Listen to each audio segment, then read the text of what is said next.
The renewed mind is the key to the power that we need. The world is gonna see that it's Christ in me. The renewed mind is the key to the power that we need.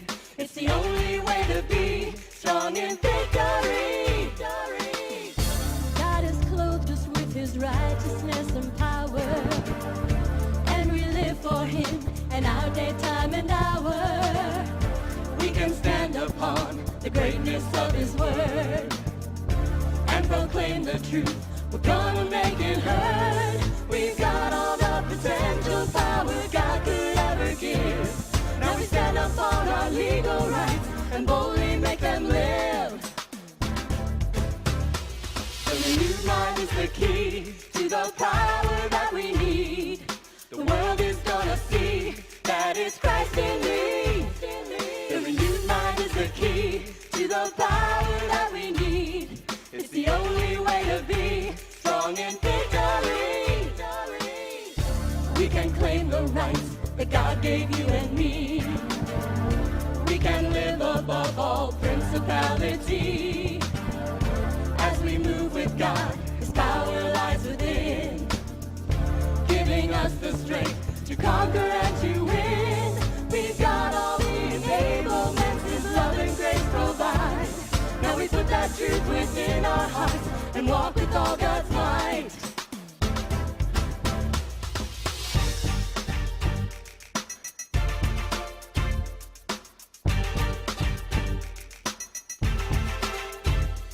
The renewed mind is the key to the Christ in me. The renewed mind is the key to the Christ in me. The renewed mind is the key to the Christ in me. We know that the renewed mind is the key to the power that we need. The world is gonna see that it's Christ in me. We know that the renewed mind is the key to the power that we need. It's the only way to be strong in victory. The renewed mind is the key to the Christ in me. The renewed mind is the key to the Christ in me. The renewed mind is the key to the Christ in me.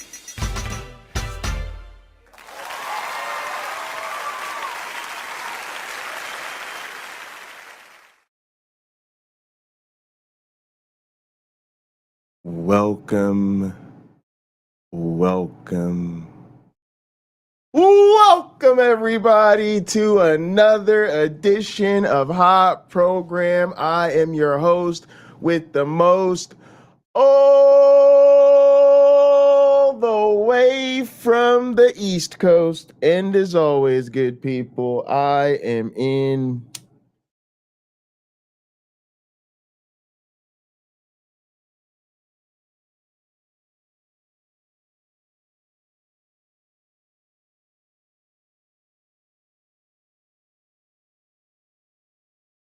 airplane mode. And gang, today I am joined by a very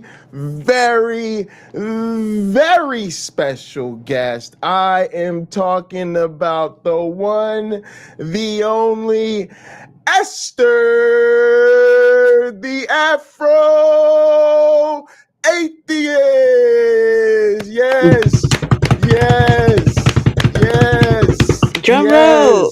Finally. Drum roll. Yes, finally. Hey, How are you? hello. I am good, thank you. And how are you? I'm very good. So for those who don't know, my normal co-host, my one black friend, that's actually what we call him, he's getting married. He got married yesterday. He How got nice. hitched, and so he's got the day off, and we were just fortunate enough to be able to get Esther in here. So this is super exciting. Yes. For those that don't know, let's just go ahead and do a quick intro. Let the people know what you've been up to, where they can find you, and what your channel's like. So I am the Afro-Atheist, and I am over on YouTube and on TikTok. I have an account everywhere, right? Just have an account there. But the places where I'm most active on is, well, for now it's been TikTok, but yeah, no, I because now I think I've sort of found my feet again in YouTube. YouTube you seem to have a bit of a problem at first, but now it's all sorted. So I just need to Nice. find my feet and see how I get on. But if anyone's looking for me, YouTube or on TikTok, same name, the Afro Atheist. Yes, absolutely. Make sure you subscribe. If you're watching over on the Afro Atheist channel, you don't know me. I'm Pocket Locker 86, Dr. J Bundy. I'm an evolutionary biologist. I do counter apologetics and community building and stuff over at my channel. So come on over and give us a sub. So one thing Can I I wanted, can I just quickly say hello to a yes. couple of people that I can see already? I see Oh, look at the yes. trees. I see Juad. Hey Juad, good to see you. Elvic Bell. El, good to see you. Yes. There's a people that they rock with me every single time. Every single time. I I'm know, it's thankful. unbelievable. Fans are incredible. I'm thankful. Incredible. Yes. So you do a lot of community building on your channel. I'm always there. I always love coming to your streams and the way you interact with your community and your content so amazing. Um, but I did want to ask you about something. So how did deconversion become so important to you? Because I'm starting to realize it's not necessarily a passion that all atheists or all content creators share.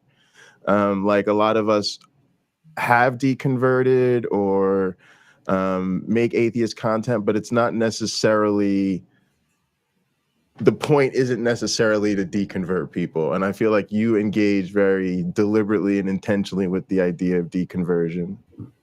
Yeah. So I think for me, a lot of it is to do with my origins, my background. So I was raised in Nigeria. My dad was Nigerian.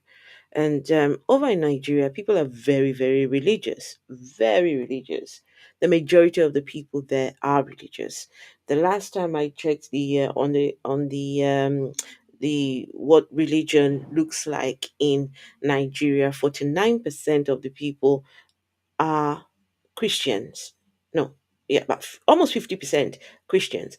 49% are Muslims. Less Wow. uh, less than 1% are the others. And so the others include uh, the atheists. They don't even call them atheists, just people that don't believe. So I grew up not knowing what an atheist was. I Right. didn't know that there are, in fact, atheists. There are people who just don't believe in God. I honestly thought that that the God belief was innate, but that Mm. either you just chose to not worship the right God or you're just misguided. And so you don't really know. So now, just all my life carried on that way until I started asking questions, right? And then realized that there are people called atheists that do not believe in God.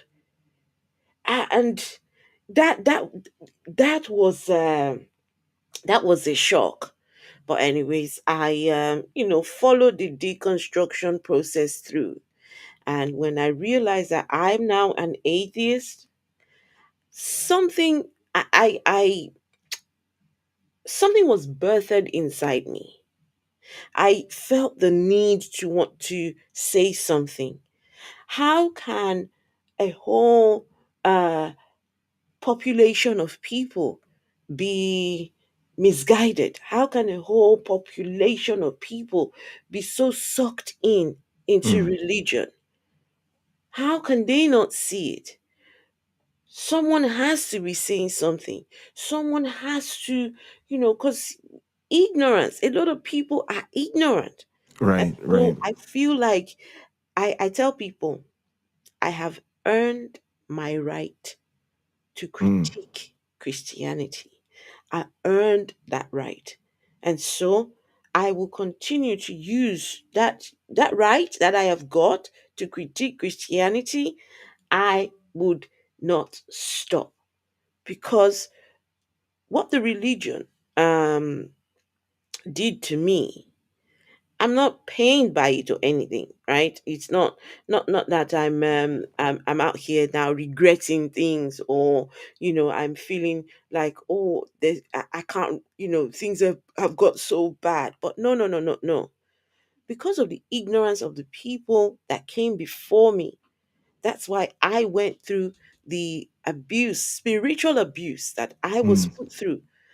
No child deserves that. No person deserves any of that. And so for me, I'm thankful that it stops with me. My children don't have to go through that, right? yeah, But absolutely. still, a lot of people around me are still very religious. And I feel like with time, hopefully they will tune in, and maybe one day, you just never know, they might just, let's even see what she's always yapping about. Right. Let's even go and have a look. She's got all these people coming in and talking with her. What is it exactly? And they might just tune in. And I mean, like yourself, you're a sorry, remind me, what's your profession Evolutionary again? biologist. Yep. An evolutionary biologist, right? Yes. Now you understand. So I'm not just talking with just anybody. I'm talking with people that, you know. Yeah, So yeah. they'll be able to tune in. Let's go and see what, at least if they think that I've got nothing to say, right? If I'm just okay, she's just the usual one that just yaps and yaps. But when you hear an evolutionary biologist talking, and he knows his stuff, there might just be something there. So that's why I never miss an opportunity to speak up against God, to speak up against religion, and most especially to speak up against Christianity. Oh, that is just it's such a gift, and it's such a tremendous voice. And it's like different strokes for different folks, but we have a wide spectrum in our community. And I feel still very passionate about my religious experience, and I want to get people out of it.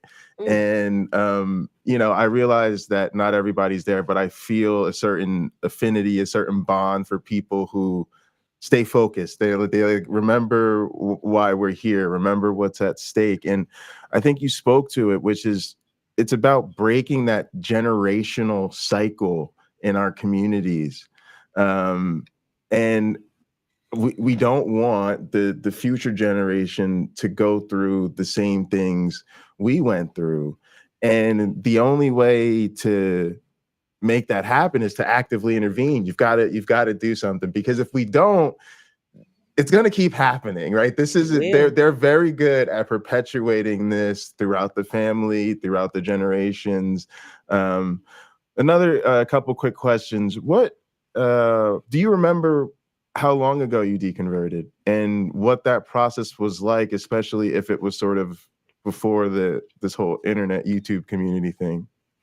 The internet is a big part of my deconversion. Okay, great, great. Without the internet, I would still be a Christian sister somewhere right now, just come back from church and just Yeah. done praising the Lord and hallelujah. Before I continue, I see a couple of people. Steve McRae, manager, hey, where have you been? Ultra, hey, Ultra, good to see you. Captive Desk, good to see you. Logan, good to see you. Oh my goodness. Yeah, Uh, Randy's here. Yeah, Randy, Sumami. yes, yes. Hello, hello. Good to see you Okay, all. so the internet is a huge part of my deconversion story. When I started asking questions, where else do you go for answers? When you go to the church, of course, you will get a version from the church. When you open the Bible, you look at the Bible, you see all the problems with the Bible. So where do you go? You go to, of course, the internet, right? Yes, You yes. type in Yeah. questions in there, and you see videos pop up, and you think, let's go and have a look. What's this person talking about? And before you know it, oh wow, there are other people talking about this stuff, right? And so um started tuning into shows like the Atheist Experience. I used to binge watch the Atheist Experience. Sure, sure. Um, there were other shows as well, and there was something someone said. They said, when you're deconstructing, you tend to look for people that look like you, that you align with. And what they said was, look, be the face you want to see, right? Mm, We go looking for mm. people that, say what we want to hear, that look like us, those kind of things. And the person said, be the face, be that, you see, the representative that you are looking for. Because when I thought about atheists and atheism, it's very, very much a male, white male dominated, uh, sort of Yeah, space. space. Yeah, yeah, yeah. And so, listen, I thought, because I was, should I show my face? Should I be a faceless person considering Sure, this kind of sure. subject? But I thought, look, how many middle-aged women, African, do you see talking about being an atheist? Not many. I've only met just a few in this journey. Yes, And yeah. so that's the reason why I decided, okay, I would be a face, and I would, be outspoken. Because then if I could do it, someone else can do it too. It doesn't take you having a theology degree. Right, You don't right. have to have a master's. You don't have to have a doctorate, right? You can you if I could do it, you can do it too. You can, figure your way out of religion. So yeah. Absolutely. So, yeah, I would say the same thing. It was sort of a definitely a big part of finding new and better information, finding answers with all my doubts. But I didn't find the community until later. So it still felt very lonely because I didn't have a channel. I wasn't interacting with people. You know, most of the people in my life still identified as a Christian. So in that sense, it felt very lonely. Yeah. Coming away from religion is a very lonely process. When I turn my camera off, when I turn everything off, there's really no one to talk about this stuff with in my Mm. everyday life. Yes. There really is Yes. no one. Most of them are still religious. My children aren't. But trust me, they don't want to talk about this stuff. Right. Yeah. Yeah. They just Yeah. know mom's busy doing her thing, and that's it. They don't, just leave them completely out of it. And so who else would I talk about it with? Right? And so you start to find people that, want to listen to you, want to engage with you. And that's why I've met some people on this walk. I mean, Steve McGray manager has been every step of the way. Steve McGray manager, he's been there. And the Wow. That's awesome. community, the Yes. community, it starts to form. um yeah, you meet some people who aren't, but that community is very, very important. Otherwise, you're invalidated, right? They make you feel like there's something wrong with you because you stick out like a sore thumb, right? You're the only one who's not going to church. You're the only one who's not, agreeing to what pastors are saying. And so when you find people that are, your kind of people, they are like your tribe. And so if it's very important, because then I feel validated. I feel like I'm not going crazy after all, right? Yes. I'm not Yes. going crazy. Yes. It's not just me. No, Yes. it's not just me, right? There's other people as well.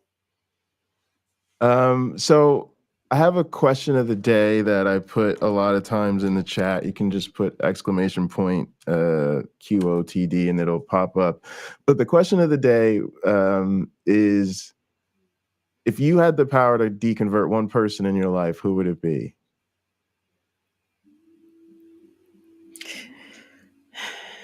To deconvert one person in my life, it'd be my brother. Wow. Okay. Mm. Yeah. Tell It'd us be my about this. brother. Is he heavily involved in the church? He's not so heavily involved in the church at the moment, but I don't ever see him getting out. I don't Mm, think he'll ever be a non believer. When I came out to my family, this was about 4 years ago now, and told them, look, I don't believe. Was it 4 years ago? No, it wasn't 4 years ago. It's about 3 years ago. When I came out okay. to them, they have this brother of mine has never had a conversation with me about it ever. Wow. It's Wow. no, it's okay. We acknowledge what you said. We wish you the best of luck, but this conversation has never been a subject. It's not brought up. We don't talk about it. We don't talk about religion at all, right? And so, Wow. but sometimes in the WhatsApp group, you might say things like, "Oh, let's just put everything in the hands of the Lord Almighty," because he's the first, he's the top The one, and oldest. so yeah, Okay. he's the oldest, and so everyone looks up to him. He has single-handedly won a lot of people to Christ. He was very active. Oh, okay. Okay. Used to love just he'll see young people out and about doing their thing, and he's out there proselytizing. He has led many people to Christ, and so if he deconverts, I can imagine that that would weigh heavily on him. Yes. What Yes. about the people that he has led to Christ? What about those people? So yeah, I don't see him getting out. I just can't see it. If that happens, oh, Yeah, it would be a trip. So for me, it'd be my mother definitely. I used to think that that was the key to getting my whole family out, right? That if my mother got out, and she would be the one that, because she was always sort of felt like the leader. She was like sort of the most successful, and everybody turned to her for advice and things like that. And personally, I always, not always, but I could start to see where she would have her doubts, mm, and certainly have a problem with things she saw in the church, or happening in her church, or with the people in her church. But yeah, I don't know. As of now, I don't see it happening. I don't, she's the people in my family, it's their identity, right? And mm-hmm, mm-hmm, they're the ones that they sort of put everything in Jesus. It's even like the language they use. It's very difficult for them to have a normal conversation, because just the way they talk about their day-to-day lives, it's Jesus woke me up this morning and started me on my way type of mentality. So I don't see it happening. But yeah, I thought it'd be an interesting one, since it's something we both tend to think is important, to see where the community's at. So gang, put in the chat the answer. If you had a person, the power to deconvert one person in your life, who would it be? So Maya's here. I see someone has already said their brother too. Yeah, I think that Um was. who was it? It was someone said if they could choose to, they would yeah, it would be their brother. Hey, AR is here. I think that was Hey Logan AR. Paul. I said Logan My Paul. Listen to me, my Logan my Fisher. mom I'm sorry. my mom and dad, they're no longer with us. My mom would have been my very first choice, but she's no longer with us. I So see. I yeah. see. Yeah. Yeah. But yeah, gang, go ahead, put your response in the chat. So let's see if we get through some of this video. So we pulled up a Christy Burke video for you guys that talks about common manipulation tactics used in the Christian church. We don't have to get through all of it, but I just wanted to have something to get our conversation flowing about particular issues. And I think manipulation is something I definitely am excited to talk to you about, because I think that's what makes this all so tough. All right, so let's roll the tape. Hi guys, welcome back to my channel where we unpack and deconstruct all of the things that we were taught to believe growing up in conservative, fundamentalist, and evangelical Christian churches. If you don't already know, my name is Christy, and today I want to talk about common manipulation tactics that are used in churches to keep people loyal, obedient, and in the pews. Because a lot of people have this idea that church is a place where you go to find peace and hope and comfort and a spiritual connection. But I would argue that a lot of churches are using an array of manipulation tactics to keep people under their control. And this could be intentional or not, but I think it is happening, and I think it's worth recognizing, because even people who don't regularly attend church tend to think that churches are existing within this kind of divine spiritual realm where they are exempt from social criticism, and they have the freedom to act the way they act, believe the way they believe. And though that is true to an extent, I think that this keeps a lot of people from closely scrutinizing tactics used in the churches, the way these church leaders are treating the members of their congregations. And so what I want to do is I want to take a look at some very common manipulation tactics and compare it to how people are being treated in the church, especially within the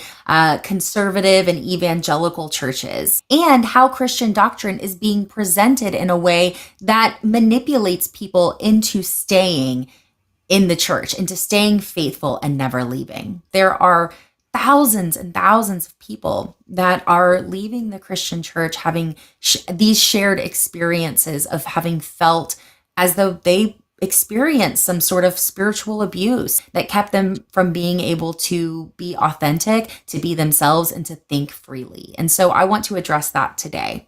People manipulate all of the time. All of us manipulate at some point or another. It's just kind of human nature. But I think that some manipulation can be much more harmful than other types of manipulation. There are definitely levels there. And so what I did is I found this article on WebMD. Now, WebMD can sometimes be unreliable. I think mostly it is reliable. And this is a medically reviewed article by an MD. So I do trust it. And after having read through it, I feel as though this is a really good list. I think all of these kind of hit some form of manipulation. Now, according to this article, manipulation is the exercise of harmful influence over others. People who manipulate others attack their mental and emotional sides to get what they want. The person doing the manipulating, called the manipulator, seeks to create an imbalance of power. They take advantage of you to get power, control, benefits, or privileges. I think a lot of times church leaders. All right, I'll pause it real quick. And Esther, if you want me to pause at any point, just let me know. But Okay. She's describing witchcraft. yeah, go ahead. Yeah. Because witchcraft, that's manipulation. That's same sort of thing as witchcraft. I don't believe in witches and all these things, but when you think about witchcraft, I think about you trying to control other people into doing your bidding, trying to make them see things from your perspective and not theirs. And even when they have a perspective, you want to make them think, no, they are wrong, or no, you are right. You are always right. So, yeah, manipulation, absolutely. How else would you get people to believe in ancient books that have never been proven to be true? Right? How else? Unless, of course, you manipulate them into believing these books. Yes. And this is something I struggle with the people in my life that are religious that I care about, because I don't believe that they're loyal to the faith under their own sort of free choice, or that they were able to make informed, have informed consent with this sort of religion. They were indoctrinated, typically really heavily and forcefully, as children. And so that is something that I think gets lost in the motivation of all this, right? Like, I really think trying to deconvert people, while I don't think it's easy, or is something that is a has a high success rate, I do think of it as like a very noble and honorable thing to do. And to try to do it with someone in your life, I think is quite loving, because I think it's so easy to forget that they were manipulated into this. And that's why I thought this was a kind of a cool thing to talk with you about, because there's sort of this stereotype, right, of like the angry atheist, that we're just going around and, there's these innocent Christians and they're just these great, wonderful, loving people, and we're trying to, rip their church and their community out of their lives. And I think that sometimes in those conversations we forget that, no, I think, at least for me, like, I'm acting out of a sense of, I've gone through this and I don't want other people to experience what I've experienced. And I think these people were coerced into this, is what I often say. And that normally we think that it's good to intervene when that's the case. But yeah, sometimes we seem like the big bad wolf. We do. AR mentioned, I just wanted to touch this. He said that his employers right now, unfortunately, dad's on the way out, and I've experienced a lot of that. I feel the same way, like, about my grandparents, like, they're actual ministers, and I've always wanted to be able to, like, see them sort of come out of their faith, but I think they're on their way out. It's just not going to happen. But I also want to just touch on the religious employers, right? There's so many people who live and who work in places where the faith is like a prominent part of your work environment. And if you're out of step with that, it can really be uncomfortable, because you can be sort of derided by your colleagues a lot, and you might even lose your upward mobility, right? Like, they're not going to promote you if they don't think you're a good God-fearing leader or something weird like that. Gosh, I wouldn't want to work with people who are believers. Oh my goodness. Just no, I wouldn't want to do that. Mm-mm. Oh Yeah, no. it's tough. I know. It's a tough one I when believers control your empathize. paycheck. I empathize. It was AR, yes? Yes. Hey, Atheist Mo. Gosh, no. That's not something I would want to do. Yeah, no, that's a tough one. All right, let's see what we get here. Do manipulate their audiences, their congregation members. And I think a lot of times they do it unintentionally, because a lot of times church leaders are they themselves victims of church abuse, spiritual abuse. It's all they know. They might have been raised in it. It's the only way of life that they know. And so they internalize it, they normalize it, and they perpetuate it. And so it's really difficult to kind of point fingers and say, all of these church leaders are being so intentionally manipulative and abusing their congregation members, because I think it's much more complex and nuanced than that. I think a lot of times people in the church are being manipulated by people that themselves were manipulated, and the cycle just continues. Deconstruction is all about breaking that cycle, being willing to step outside of that cycle and think for yourself and think more freely. So first up in the list is location advantage. It says a manipulator will try to bring you out of your comfort zone and places that you are familiar with to have advantage over you. This can be any place that the manipulator feels ownership of or in control. And I'd say a church, A church leader, that is their place of ownership and control. If a man, usually a man, says, I have been called by God to spread his word, he is speaking through me, and I have died to myself, and now Christ lives through me, and now everything I speak to you is directly from God.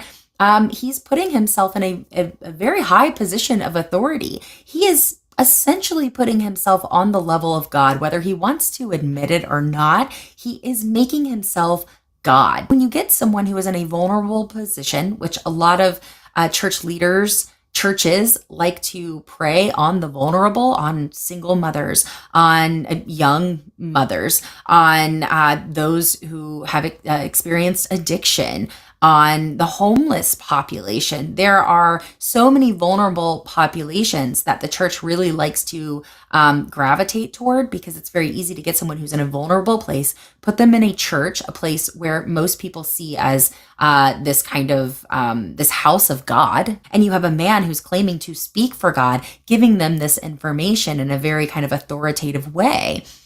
That is location advantage. That is a way to manipulate people into hearing what you say and following what you say. When you are putting yourself in a position of authority in the house of God, bringing them into that place, appealing to their emotions and their vulnerabilities so that you can convince them of your specific brand or flavor of spirituality. Now, I'm not saying that every single person who brings someone else into a church is manipulating them, though I think that the situation itself breeds manipulation. It breeds emotional manipulation. And I think it's very important to just consider that as kind of a foundation when we're talking about manipulation in the church, because that right there is a very firm foundation in emotional manipulation.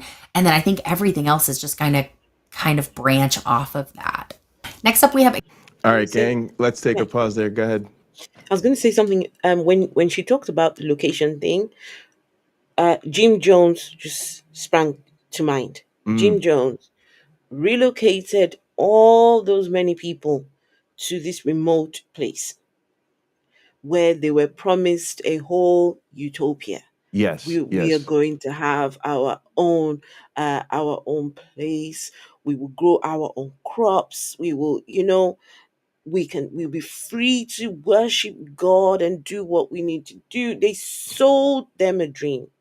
Absolutely. And the moment they got there, the first thing they did was take their passports off them, because now you're not going to be needing this, right? And when the people got there, they realized that everything they were told wasn't what they had, what they started to experience over there. Now there was no way of escape, because now they're in this remote place over in Guyana, nowhere to go. How are they going to leave? Right? Some people did escape, but just a very tiny Right, number. right. My goodness, that just perfectly fits that Yes, particular example yes. right there. Do you remember the Heaven's Gate cult? Yes. Yes, the ones with the purple sheets and the Nikes. They also kind of had, I think, a mansion or something that they all relocated to. I was also thinking about the sort of subtle ways this can happen. So AR mentioned having religious employers, right? That's a serious situation, right? Because if this person starts proselytizing to you or speaking to you in a sort of religious language, what are you going to do? Right? You're at work. Yeah. This is your boss or your manager. It's going to put you in a situation where they have a certain undue leverage over you. And I think that this even happens with our families. Like, a lot of us get pressured into participating in religious, it could be something as simple as saying grace over a family dinner or going to church with somebody because we're visiting family for the holidays, right? And now we're at their home, we've traveled to visit with them, we've staying with them for a while. We don't want to make things uncomfortable. And so, we probably accept invitations we might not otherwise accept. And so I think anytime you're dealing with relationships, it's really important to think about the venue, right? The location and, how that changes the power dynamic. Mm-hmm, mm-hmm. I remember when the church, one of the churches I used to go to, it was a Nigerian sort of centered church, but here in the UK, they used to encourage the people to celebrate their birthdays in church. The hall is free for you. You can use the hall whenever you want, right? So when it's your birthday, so you find that people will hold their birthday parties for themselves and the children after service on a Sunday, right? Wow. Yeah. When the Yeah. service is done, Yes. during the service, you'll have prayers for you, the birthday person. You'll have special prayers. And then after the service, you see them bringing in the the the the food. Food comes in. Everyone's gathered now in the hall. It's now party time after Yes. church, Yes. right? Because we've got to keep you locked in. This way, we know that people are not going to be drinking alcohol. Because Yes. when Yes. they're over in their houses, we don't know what they're doing over there. And so Absolutely. I was invited to this in fact they're like a family friend. We met in church, but they became like real friends, and their son was 10. It was his birthday, and it was his birthday in the church. Birthday party was being held in the church on a Sunday after service, and I was thinking, goodness, how am I going to go sit under the go listen to Yes. Yes. You have to the go BS listen to today? this. But I thought, Yes. okay, it's the young man's birthday, so let me go get there. And of course, it was just the same usual, BS. This young boy, he was called to the front with his family, and he was prayed for. The pastor got out a bottle of anointing oil to pray for him, and he just so generous with that bottle of anointing oil, just over this young boy, 10 years old. Oh my goodness, you need to see the face of that young boy. He was so upset, Yeah, of course. He's gonna oil so all over his upset face. because Yeah. 10 years old, his birthday is in the church, right? Yeah. At a Yeah. point, his face, he was just so like he didn't want to be there. I had to pull him to the side and go have a conversation with him because I Oh, poor I guy. I understood, just I wouldn't do that to my children. Right. Right. Hold their birthdays in the church. And so, oh, it was so heartbreaking to see this. And while I was talking to him, he was just covered in oil. It wasn't good. Yeah. And I think that's a big part of the church realizes this, and it's why it's a good leverage point for them to insert themselves at all the important moments of life, right? So there's christenings after we have children, and brisk and whatever, depending on your customs or traditions. And then you have like confirmations and baptisms, but you also have weddings and visiting the sick and all that. And so it's almost like when there's these key sort of life-changing moments and things that the church really wants those things to involve the church or be in the church, and and Mhm. and that sort of helps them maintain this location advantage at critical moments in our lives. Yeah. All right. Let's see if we see what's next. What kind of church did you grow up in? Oh, that's a Uh, great question. So I had the sort of across the board experience. So right. I grew up attending a non-denominational church, Mm-hmm. like evangelical church, actually quite diverse. But I also went to a pretty much all-white Catholic school, and so I got a lot of Catholicism growing up, and we had school masses and stuff like that. My grandparents were Pentecostal ministers, and so I Right. had a lot of experience with their church. And then my dad has always gone to like a AME church. They call African Uh-huh. Methodist Episcopal. Yeah. So Right. lots of different flavors of Christianity. Yeah. But my Okay. primary church was non-denominational. What about you? That's a good question.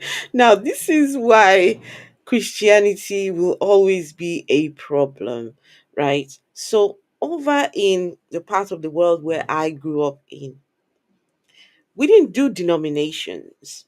We did Mm. name of churches. We did ministries. We did, what ministry are you in?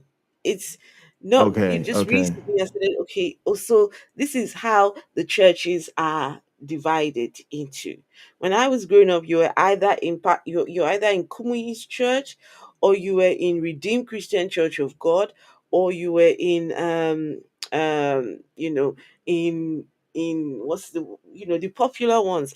Yeah. So it's like So an organization. yes, they're grouped into um because everyone now has a church, everyone now Yes. has a ministry, and so yeah, that's how these churches are identified. It's later on when I started asking questions, then I realized, oh wow, what we have in this part of the world is mainly Pentecostal. Yeah, that's what we, or at least that's what we see when we see like Yes, videos and clips and stuff. We see it looks these mainly are Pentecostal. Pentecostal. And within the Pentecostal, there's still all these other flavors to it, Yes, right? yes, Yes, but yes. if you'd asked me this question 10 years ago, I would have said to you, well, I go to the Redeemed Christian Church of God, or I go to, there Right, wasn't, right. we're not taught about all the different. I wouldn't know what a non-denominational Christian is. I That see. would just be strange to me. What are you talking about? Yeah, yeah. The thing is, I think that we're seeing more of that start to happen here as well, because I feel like we're moving into this very corporate era of churches, and a lot of the denominations have a lot of baggage that I don't think these organizations like, right? So, Mm. like the last ministry I was a part of, for instance, they just have like some like generic name, right? And then they like plant churches all over the country and all over the world. So it's moving. Like you have to ask a lot of people, and most people you ask would probably say they don't know what denomination they are. So you'd have to like find the right person in leadership who could tell you, oh, we're actually technically a part of this council or whatever. But they're just sort of becoming brands, if that makes any sense. Oh, I've just seen a message. Oh, by the Yeah. way, just so you know, Catherine Creek has been contacting me on TikTok. Yeah, David E. Taylor Full Frontal. Yeah, she has been contacting me. And when I click on the link, it takes me right to her main account. So it's definitely her. You can see this is the main person. I wonder why she's contacting me. I've not responded to her. Don't see the need to. Yeah, but yeah, she has contacted me a couple of times, twice on TikTok. I wonder why. Catherine Creek, yeah, she is crazy.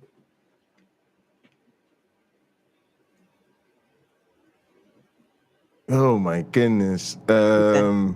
Hey, So Robin. Robin said, I don't know who would deconvert among my family and friends. There's one family member that I think would kill herself if she found out that religion is fake. Mm, That's just yeah. tragedy, tragedy, tragedy.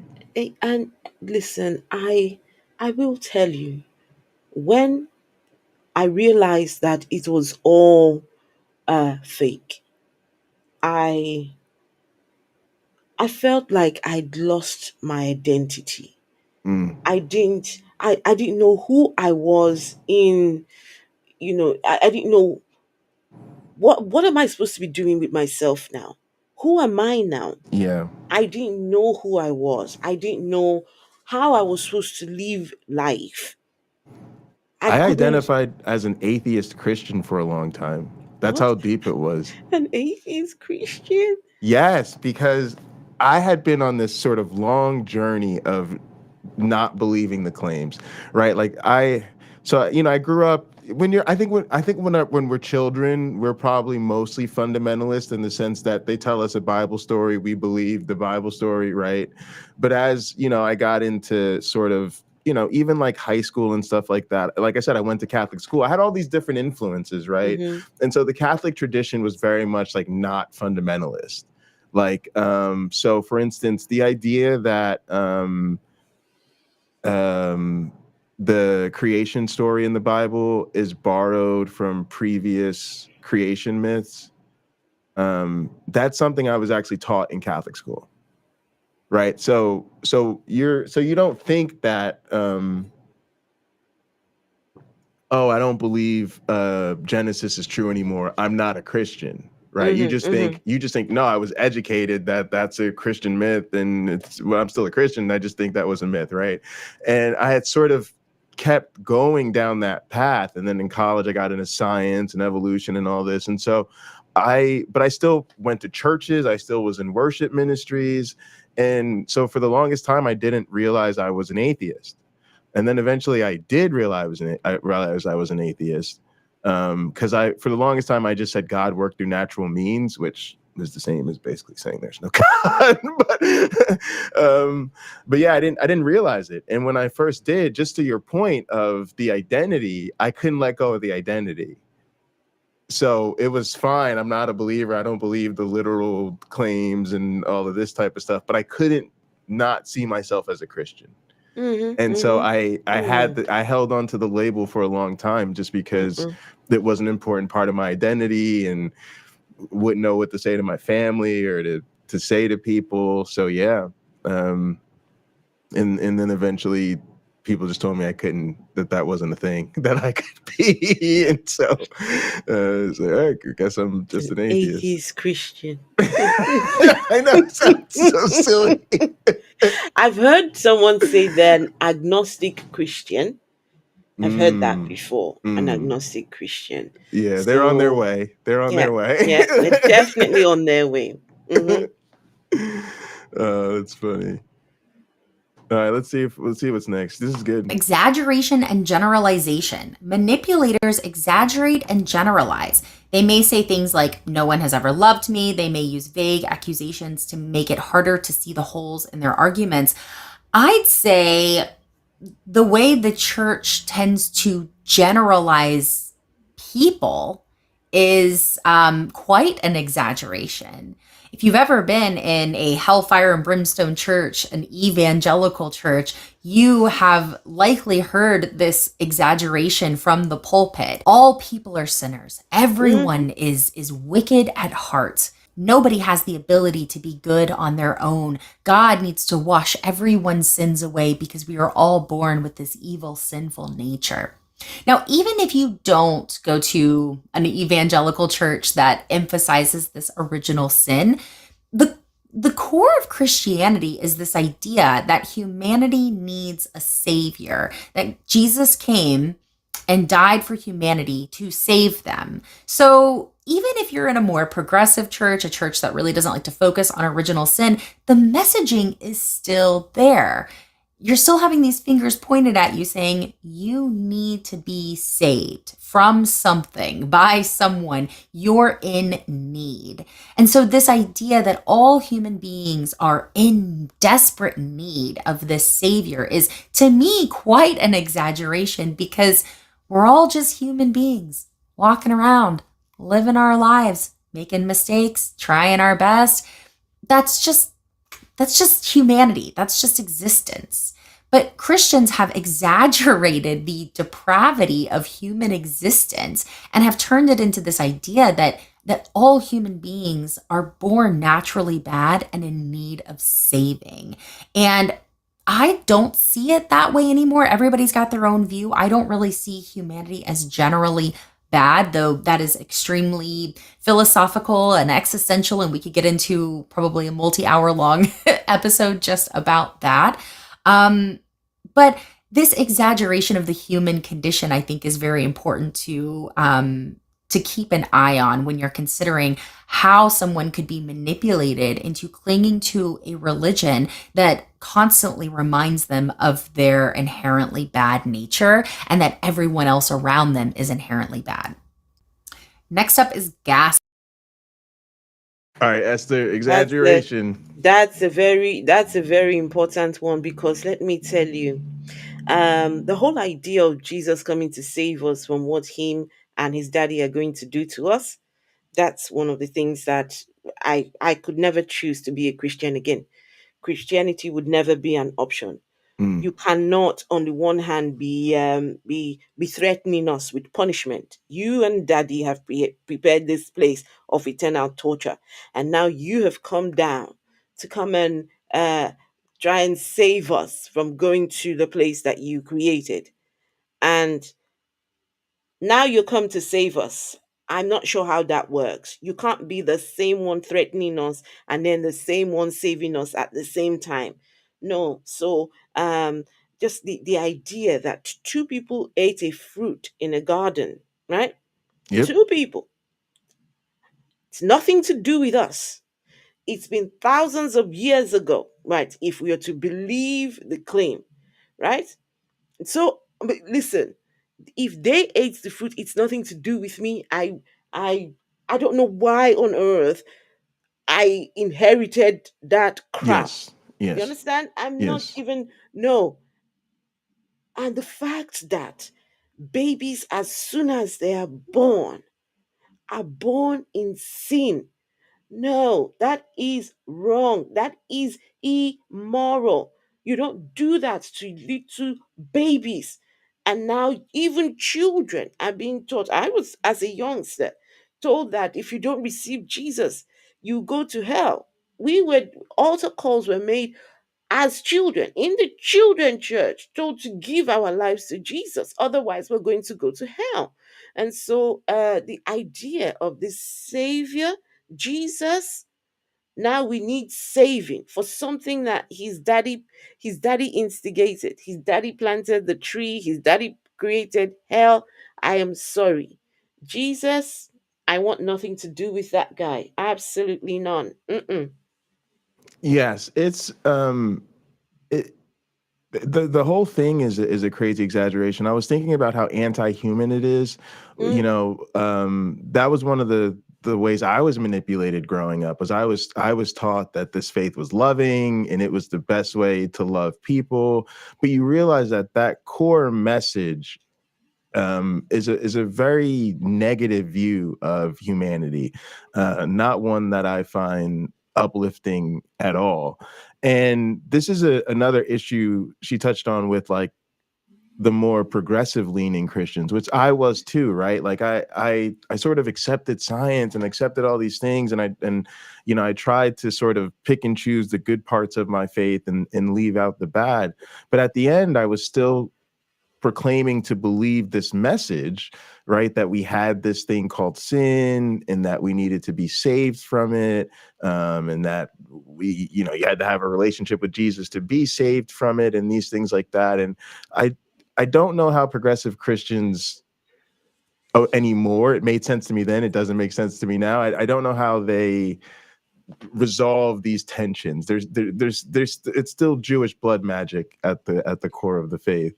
And also, when you talk about progressive Christians, and I think that Christianity in its most watered down state, in its most progressive, the most vulnerable, the most accepting and welcoming, still believe that they are sinners because two people ate a fruit in a Yeah. garden.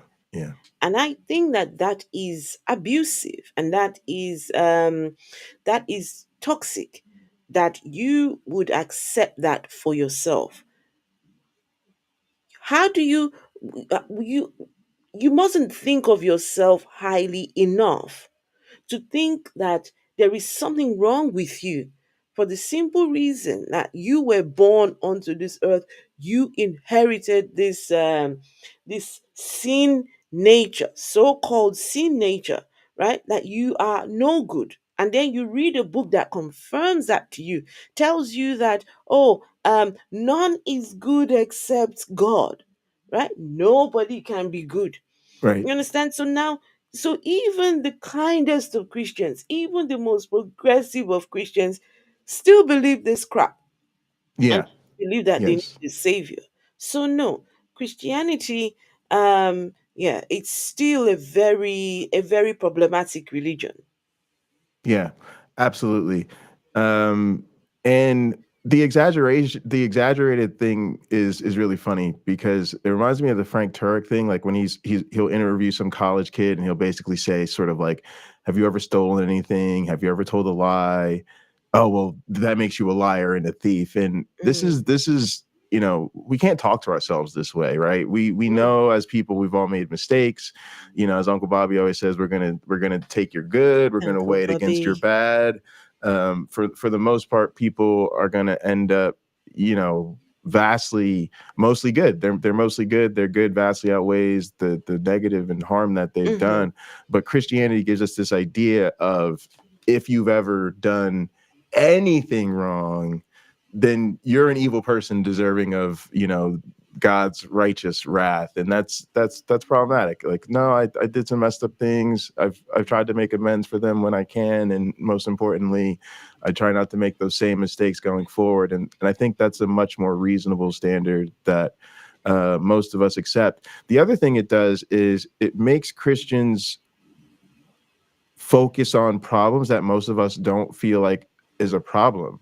So I know, you know, I've gone to like a lot of churches focused on like sort of like college age people and things like that. And the way they just have them guilting about masturbation and watching porn, for instance, you know, and it's like they spend all this time obsessing over their perfectly natural, you know, desires, and they have accountability partners and they're in their Bible studies and they're crying and they're on their knees in the sanctuary because they're so broken with their sin, right? But none of that energy is going to like help somebody in need that's less fortunate than they are, or, you know, just doing something positive in their community, or even just becoming more educated about, you know, what's going on with conflicts and different struggles in different parts of the world. Like it just creates this very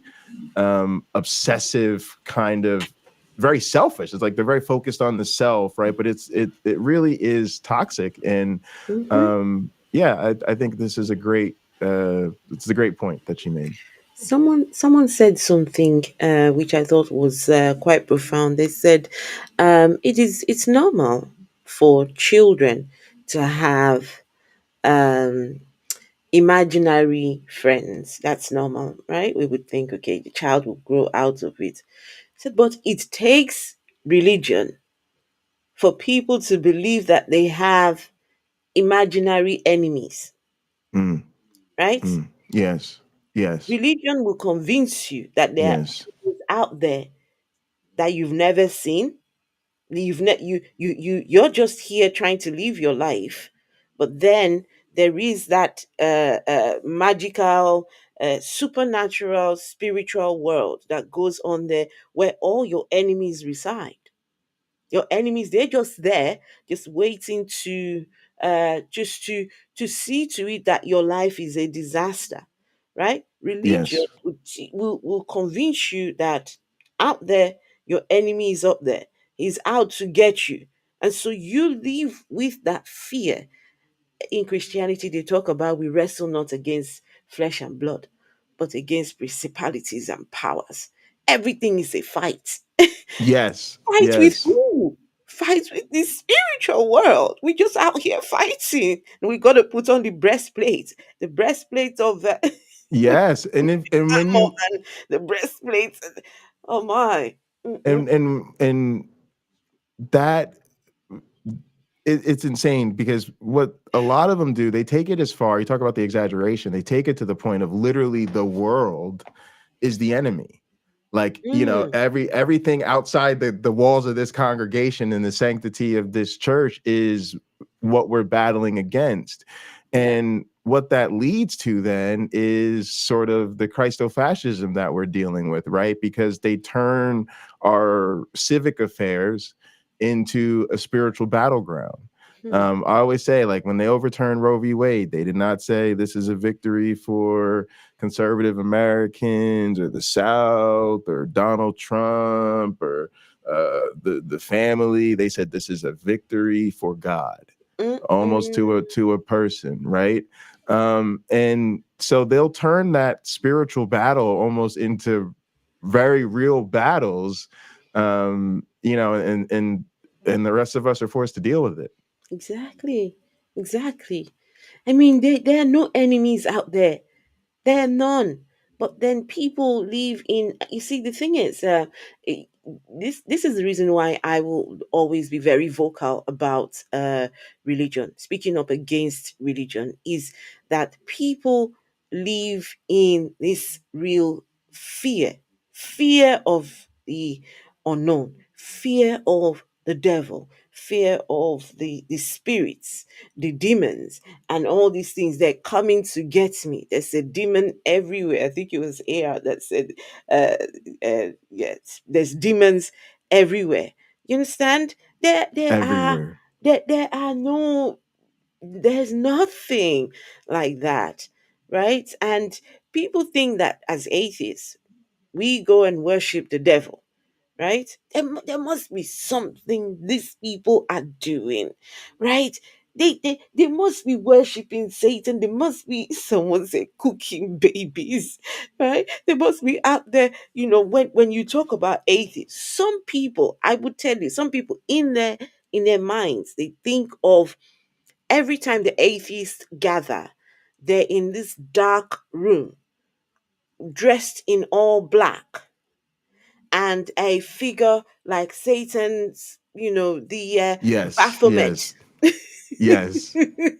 like Baphomet is in the center, and then we're all going round in circles, right? And we're all hailing. So that's what they think atheists do, Right, because they've right. been convinced and conditioned to think that. It's absolutely crazy.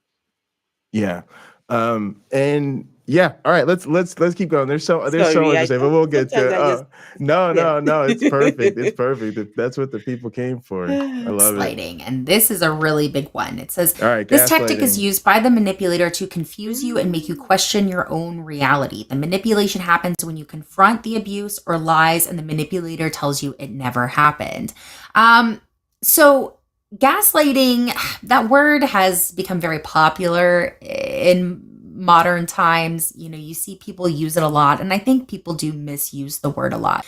Gaslighting is an attempt to make you feel as though you are crazy. And so when I think about gaslighting and I think about my own personal experience, I think about all of the people that say things like, you were never really a Christian. You were never genuinely saved. You never knew Jesus. You never had a genuine relationship with God.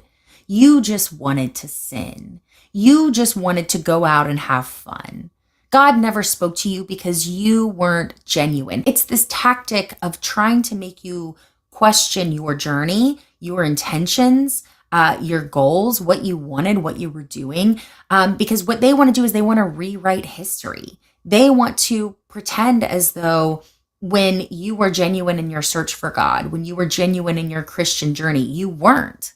You weren't really seeking God. You weren't really praying to God. You didn't have any desire whatsoever to be a good Christian. You were all about yourself. And so they do this in an attempt to gaslight you. And sometimes it works and sometimes it doesn't. For me, it did work for a very long time because I was so susceptible to the manipulation and the gaslighting. The church and the church leaders really wanted me to feel as though it was something that I was doing wrong rather than God not showing up when he was supposed to, because I did my part.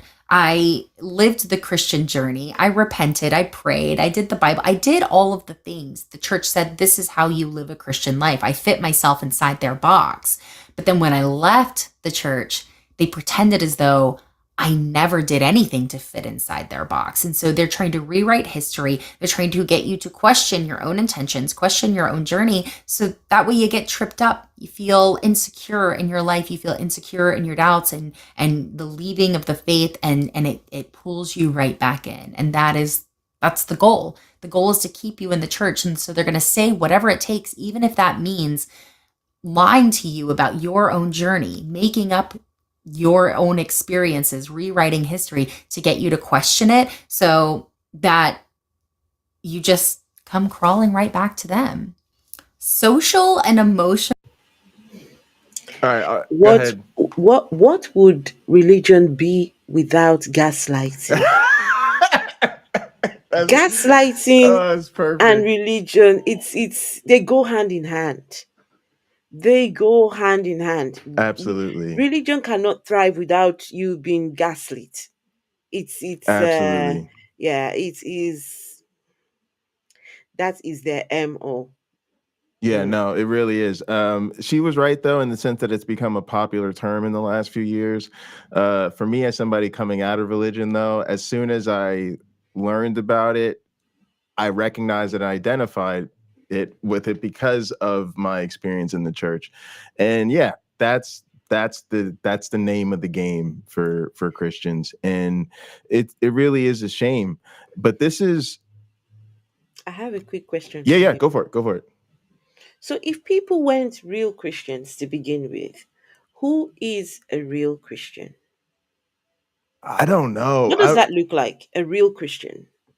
I you know, I have an interesting thought about this, which is when somebody tells me they used to be a Christian, I think they were more genuine as a Christian. Like, I think the stronger Christians are the ones who are more likely to deconvert. It's just weird. Like, the reason I say that is because so many of us were heavily involved in the church. I mean, either proselytizing, worship team, Mm, ministry, missions. A lot of us were reading in the word, we were tithing, and I think we needed answers because mm-hmm. we were sacrificing so much. Yeah. And I think it's easy if you're more of what I would have considered a casual Christian, which is, maybe you just go to church on Sunday and you don't mind, never mind besides that, or maybe you're just in church a few times a year, but you're just kind of culturally a Christian. You just got your little cross pendant or whatever. To me, it's much easier to sustain that for life, right? Because it's not really asking that much of you. The way we were Christians, you was in and out of church 3-4 times a week. It was the center of your whole world. Well, you went on a deep, deep search. And then I think when you found that wanting is when the doubt crept in. But yeah, I don't know. I don't know. What do you think about that? Um. Yeah. Listen, I don't think there is such a thing as a true Christian. There Hmm. is no such thing as a true Christian, but it's easy to make someone second guess themselves when you say to them you weren't a real Christian to begin with, right? Make Yes. them, it's as though we want to poke holes in your story, right? No, you can't be for real. You can't have left this beautiful, darling religion of mine. So, how can I make you feel bad about your reality? It's by telling you that no, you weren't even one of us to begin with, right? So it's that trying to invalidate your experience and to invalidate your position, right? But they cannot tell you who the real one is. When I They first can't tell started, you that. yeah, no, I agree. When I first started this journey, that was like the one goal I had for my conversations with Christians, was for them to understand that I genuinely was a believer and that I genuinely didn't believe anymore because I found the evidence lacking. And I couldn't, find sufficient reason to believe my faith. Like, that was the goal, because you always were hearing you just wanted to sin, you were hurt, you were never a real Christian, all this stuff. I just wanted them to understand I was a real Christian Hmm. and I just don't believe it anymore. But I think that's hard because that brings the cognitive dissonance front and center for them. And so I think it's a defense mechanism that they go to with that particular form of gaslighting.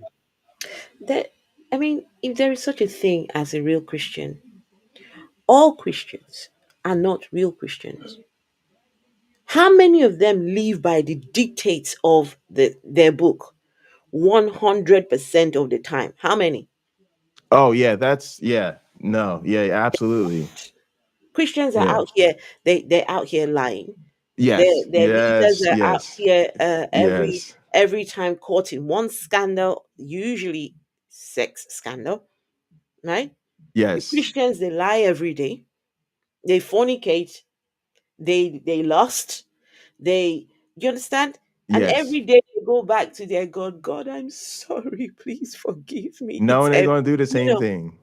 they go back. So even if you find what a real Christian looks like, all Christians cannot live. Look, the bar of Christianity is set so high that nobody can attain Yes. Yes. that level. Hence why they say that the path that leads to the heaven and the Jesus kingdom is very narrow, because not everyone will give. It's very tight. You Yes. can't, if you're to live the true Christian life. It's impossible. And they're not laying hands on people, healing them. They're not giving away all of their wealth. You know, you know. There's so many ways we could call their bluff, so to speak.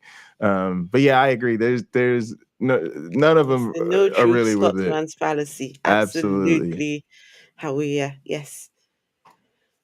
Bullying. It says bullies don't always use All physical right, violence. bullying. Constant criticism, raised voices, and threats are forms of emotional bullying. How often have you been in church and you've heard about what a terrible sinner you are?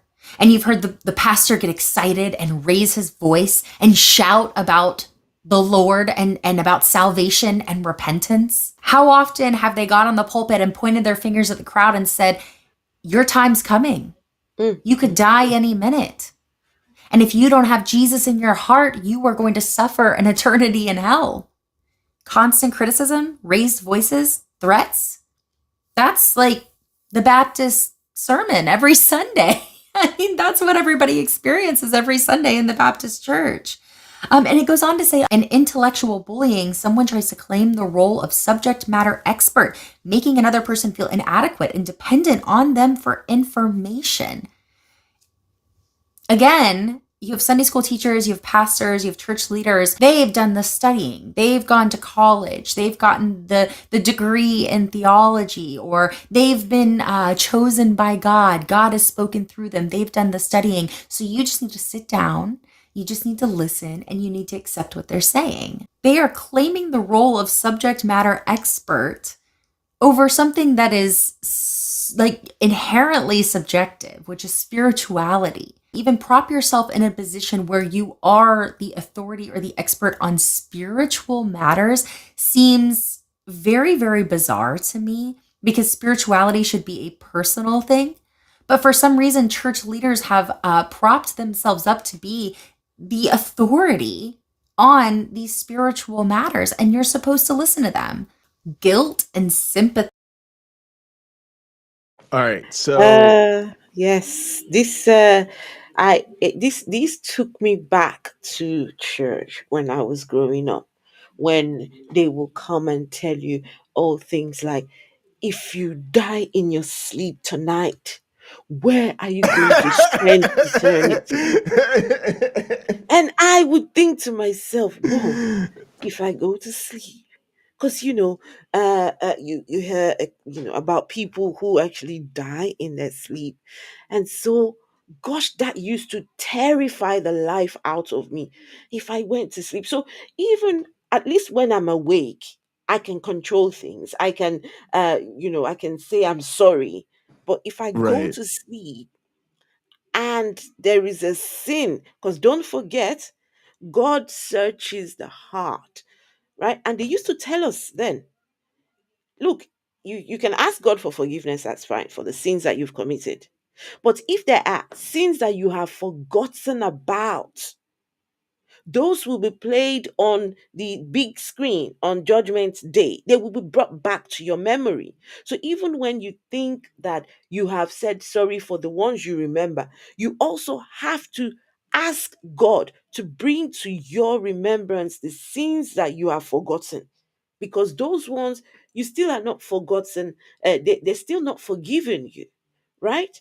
So they will tell you that you should You know, it's and then I'll be there thinking, gosh darn it, on Judgment Day, my whole entire life will be played on that big screen, and everyone, because this is what they told us Judgment Day is going to be all about.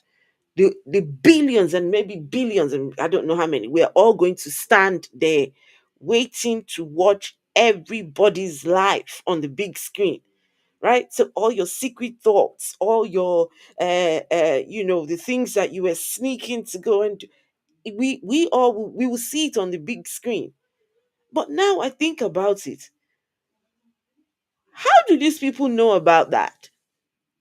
Who told them about this Judgment Day? How do you know what's going to happen on Judgment Day? Who made you the boss over us to tell us about this big screen and heaven is going to be like this? Heaven is going to be made of gold. Have you been there? How do you know heaven has gold on it? On the floor. Crazy. Absolutely, absolutely. And we don't treat it like a threat. We should just, that's a threat. It You're is. threatening me. And but again, it's like the gaslighting. That's the core of the religion, is a threat. And it's amazing that so many of them uh reframe that as a loving relationship, right? Oh, I'm so in love with God. I'm so in love with Jesus. I love him so much. Again, no part of love and I'm afraid this person will torture me forever go hand in hand. Hmm. And I it's tough because what other situation do we find somebody in a relationship under threat of violence like that and we accept it, right? If you had a coworker who described their new boyfriend this way, you'd be telling that coworker they need to get some professional help, a new boyfriend, the police department, and likely all three. Because nothing about this relationship is okay. But there's something, and I kind of want to maybe tie it to this next one. So I might let this next segment go because I haven't watched this. So I don't know, but I feel like that's part of the bullying that happens is we have to feel so bad for these people, and that this is such a sensitive topic that we literally are sort of silenced, right? Like we're not able to meet it with the same type of opposition we would in any other circumstance. And that has lately been making me feel bullied. I've actually been describing it as being bullied, just being bullied into being silent. We need to call it for what it is. Enough of giving religious people and religion a pass. We were bullied. We were lied to. We were manipulated. We were gaslit into believing things that there is no evidence for. The Mm, character that was ingrained inside us, there is no evidence of that character existing. We need to call it for what it is, right? We're yes. telling people that there's a world out there, spiritual world, and this and that, and you speak so authoritatively about something you've got no clue about. There's something wrong with you. There is Mm, something wrong with you, mm, and you need to keep that to yourself. yes. Leave the rest of us alone until Yes. you can prove, if there's any evidence for what you're talking about. Enough of giving these people passes. Enough of, oh, okay, it's just there. I'm free to believe whatever I want to believe. Yes, that's fine. Believe whatever you want to believe, as long as you keep it to yourself. Mm, mm. That's the final word on that, y'all. It says many people are highly susceptible to guilt. Me. Some even go as far as to punish themselves in response to things they feel guilty about. Me. Emotionally manipulative people prey on this vulnerability. They may play the victim or remind you of past favors. They want to make you feel a sense of obligation or sympathy that they think will make them more likely to get what they want. May remind the victim of past favors. How often are they reminding you about Jesus on the cross? How dare you spit in the face of Jesus when you sin? Every time you sin, you drive a nail into his hand. Now, like I said, a lot of people watching this might be like, you never said that to me in the church. And I think that's great. This isn't going to apply across the board, but I guarantee there are a lot of people that have heard these exact same things in their Christian churches, where they are being perpetually blamed for the sacrifice of Jesus. That the sacrifice of Jesus is constantly being thrown in their face to make them thankful, to make them grateful, to make them obedient, to keep them a Christian. Because if you keep throwing it in their face and saying, look what Jesus did for you, he died for you, then you're going to live in this perpetual state of guilt and this need to pay him back. It's only human nature to feel guilt when someone is constantly throwing a favor they did in your face and saying that you're disrespecting them every time you commit a sin, every time you mess up or you make a mistake or you think a bad thought. You are driving the nails into Jesus's hands. The church wants you to feel guilty because you cannot become a Christian if you don't first feel guilty for not being a Christian in the first place. They have to use all God has done for you, this life God has given you, the life Jesus gave up for you in order to guilt you into staying pure in the religion. Imagine if the religion was so enticing, if it was so good, if it was so inviting that people wanted to be a part of it just because it felt good to do it, not because they felt guilty for not doing it. Not because they felt guilty for not believing in God or wanting to worship Jesus because he died for you. The entire message centers around guilt. And if you have to guilt someone into loving you, that is the definition of manipulating love out of someone. You're not really manipulating them into loving you. You're manipulating them into being obedient to you. To me, it just seems like the God of the universe would have a better way at approaching you and getting your love from you without having to guilt you for it, right? And so when I look at this and I see the doctrine and just how it's presented, you don't even really need a pastor to guilt you into this religion. You just have to read it and see that the whole point is I'm supposed to feel really grateful for this thing that this guy did 2,000 years ago, a guy I didn't even know, who did it to act as a loophole to circumvent rules that he himself created. It's really kind of crazy when you think about it that way and think about the fact that Jesus never had to die. He could just forgive you. You know, he could just say, hey, maybe come to me and ask for forgiveness anytime you do something really bad. Or maybe he could have just said, hey, anytime you do something bad, ask forgiveness from the person that you hurt.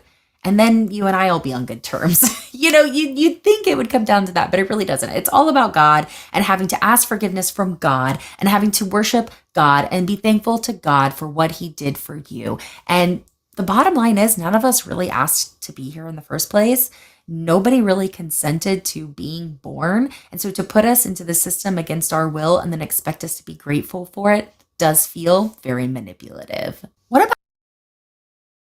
All right, so she went somewhere different, and I wanted to go somewhere really weird, but I'm gonna tie them together. So check this out. So what I was thinking about lately is I've been feeling a lot of the criticism about me an atheist, probably because of the way my show is, my style of presentation, and I'm very direct about the fact that I'm like, nope, I think it's time to, I say it's time to push the button. It's time that I'm about ending religion.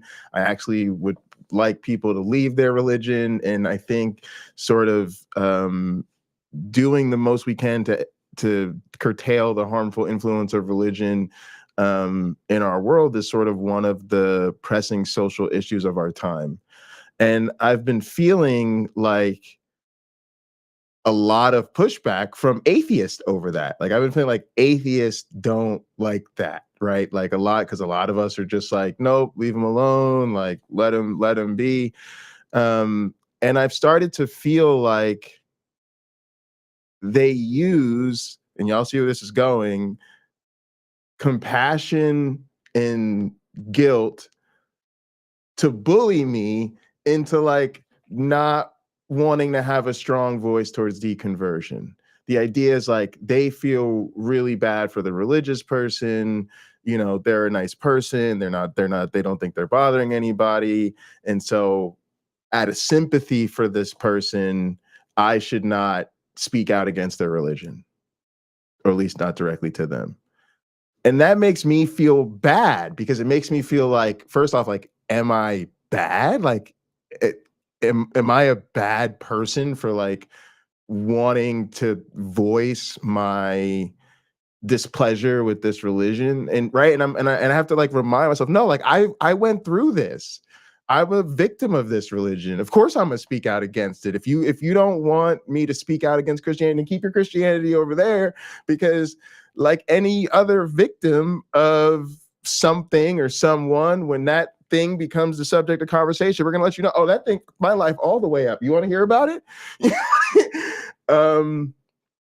But what I think also gets lost in that is what Christy was talking about. See, I was going to go over there, which is somewhere different, but they actually tie together, because we have to remember that the person that quote unquote wants to hang on to their religion, the person that people are trying to protect from people like me, they were coerced into it with this guilt, right, about what God's done for them and the sacrifice Jesus made, and God created you, and look at the trees, and how could you, betray him, and all of this type of stuff. So I just think everybody's in a bad situation, and we should just be trying to end it. We should, I don't, it's a dance I have a hard time doing, but I'm gonna let Esther get in here. So I think this is a struggle we will always we will continue to face. It's how do we pass our message across? How Mm, do we say the things that we want to say without sounding judgmental, without being hateful, without being toxic individuals, right? But mm, then the people who did this to us, who indoctrinated us into religion, who brainwashed us, they weren't thinking about us. They never gave us any thought. We were of the least of their thoughts. All they cared about was to as long as we get them in. So on the one hand, we have to consider how we come across. We now have to stop and think, oh, how does my message sound? mm-hmm. Oh goodness, hopefully this isn't as hate filled as I want it to be. But you know something, there is a message after all. The God these people claim to speak about does not exist. There's no I don't know how to be nice about that, right? I Right, don't know right, how to uh um debate my way out of that. I've got to right, tell right. you as it is. Your God, there is no evidence for, right? However you try to dance around this whole subject of God, because some people, I've someone has actually approached me one time I was on a live stream, and they said, "Oh, your topic is quite interesting," and they were then atheists, right? Saying, "Are you saying there is no God when you should be saying there is no evidence for God?" And okay, I mean, think however you feel Sure. about Yeah, the topic. right. Look, there is no God. Well, if you understand where I'm coming from, the gods that we've been presented with so far, there's no evidence for those ones. In the future, they might present a God I've never come across before, and eventually we would learn about that God. But yeah, I do try. I do try to be to show empathy when I'm passing my message across. I do try. Sometimes I'll get it wrong. Sometimes, yeah, I would hit the nail on the head. But however, the message comes across, as long as we're telling the truth, we're not out here sugarcoating things. We're not out here, rubbing some things in truth and then some in lies, and Right, right. presenting it. It's what we're saying is the truth. There is yeah, it's not there. Yeah. There was something that she said about Jesus Christ, right? Being told about Jesus dying for you. Yes. The whole death of Jesus on the cross is very abusive. It's very toxic. It is barbaric. It is the worst possible stories anybody could have written, could agree to, could Mm, believe. The mm, idea that someone died for you. What kind of person do you have to believe that an innocent man died for you, and somehow you think that that is a good thing, that somebody who shouldn't have died, shouldn't have even, whatever happened with him should never have happened, and now you think that that's a good thing. You're happy. You can sleep at night knowing that somebody who should never have died actually died for you, and not because there was really any reason, but because daddy needed a sacrifice. And so he gave himself up to daddy for you. And you think that that's good? It's one of the most immoral things that I have heard of. And that's why the whole Jesus narrative and how he came to save you, Jesus loves you, it is, excuse my language, but it is absolute bullshit. Bullshit of the highest order. absolutely. Um, yeah, no, it is. And I have a hard time with people who have like a in sort of a Christian mutual admiration society with the Bible. Like, I don't think it's a beautiful story. I don't think it's a good book. I don't think it's like like there's a great moral message behind it. Yeah. It's barbaric, and I do Yeah. think it's time to people to be more honest about that, especially given all the harmful things that people do with it. Not sure, we lost Esther for a second, but Maya made a couple great points here. The pushback isn't on behalf of the Christians. It's understanding that many people aren't in a position to do it. I think that's with regard to like having sort of deconversion conversations with loved ones. And she said, at least not without detrimental effects to themselves. And I love this. There needs to be a focus on a movement rather than individuals sabotaging their lives independently. Yeah, no, I couldn't agree with this any more than I do. Like, this is we really do need to have this movement, and I actually think it'll be much faster because that's the way to get it past the critical mass where people will start deconverting on their own because they'll start to want to keep up with the time, so to speak. And considering that Jesus, he was forgiving sins without the death on the cross. There are stories in the Bible where Jesus will come across someone who comes to him for help, and he would say, "Oh, your sins are forgiven you." If Jesus was already saving people without dying on the cross, there was no need for it. Thank you.